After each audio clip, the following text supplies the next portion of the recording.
លោកអានុទីនស្នើសុំផ្លាស់ប្តូរពេលវេលាចុះហត្ថលេខាលើកិច្ចព្រមព្រៀងសន្តិភាពថៃកម្ពុជា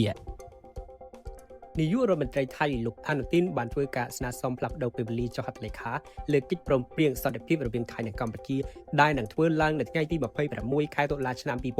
2025ដើមឡើយពិធីចុះហត្ថលេខានេះត្រូវបានគ្រោងធ្វើឡើងនៅពេលរសៀលប៉ុន្តែលោកអានុទីនបានស្នើសុំឲ្យផ្លាស់ប្តូរមកធ្វើនៅពេលព្រឹកវិញការស្នើសុំនេះធ្វើឡើង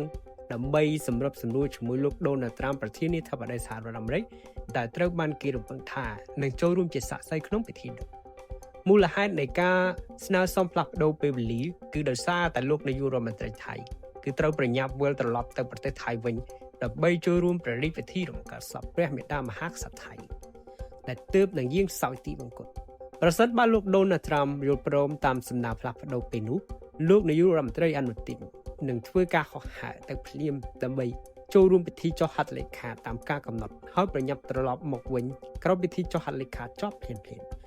ប្រសិនបើលោកត្រាំមិនអាចយល់ព្រមតាមការសម្របសម្រួលពេលវេលាបាននោះទេរដ្ឋាភិបាលថៃនឹងចាត់តាំងរដ្ឋមន្ត្រីក្រសួងការបរទេសឲ្យចូលរួមចុះហត្ថលេខាជំនួសលោកវិញ